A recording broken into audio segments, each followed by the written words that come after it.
Lecture du livre de la Genèse. Abraham était extrêmement riche, en troupeaux, en argent et en or. Lot, qui accompagnait Abraham, avait également du petit et du gros bétail, et son propre campement.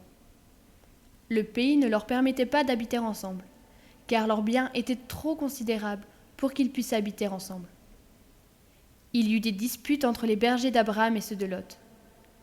Les Cananéens et les Périzites habitaient aussi dans le pays. Abraham dit à Lot, « Surtout, qu'il n'y ait pas de querelle entre toi et moi, entre tes bergers et les miens, car nous sommes frères.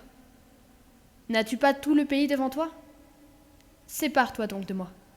Si tu vas à gauche, j'irai à droite, et si tu vas à droite, j'irai à gauche. » Lot leva les yeux, et il vit que toute la région du Jourdain était bien irriguée.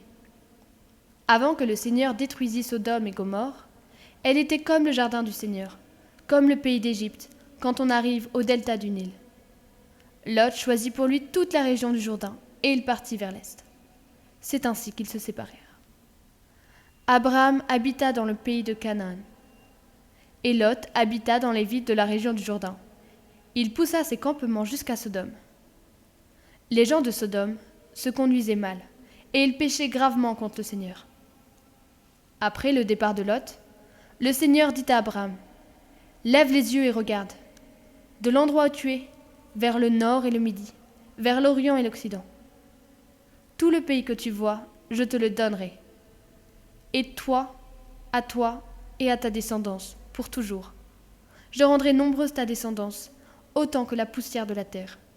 Si l'on pouvait compter les graines de poussière, on pourra compter tes descendants.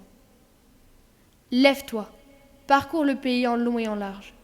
C'est à toi que je vais le donner. » Abraham déplaça son campement et alla s'établir aux chênes de Mambré, près d'Hébron.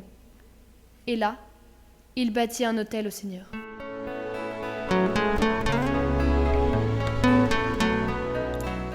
Évangile de Jésus-Christ selon saint Matthieu. En ce temps-là, Jésus disait à ses disciples, « Ne donnez pas aux chiens ce qui est sacré, ne jetez pas vos perles au pourceau, de peur qu'ils ne les piétinent, puis se retournent pour vous déchirer. Tout ce que vous voudriez que les autres fassent pour vous, faites-le pour eux vous aussi. Voilà ce que disent la loi et les prophètes. Entrez par la porte étroite. Elle est grande, la porte, il est large le chemin qui conduit à la perdition, et ils sont nombreux ceux qui s'y engagent. Mais elle est étroite, la porte, il est resserré le chemin qui conduit à la vie, et ils sont peu nombreux ceux qui le trouvent.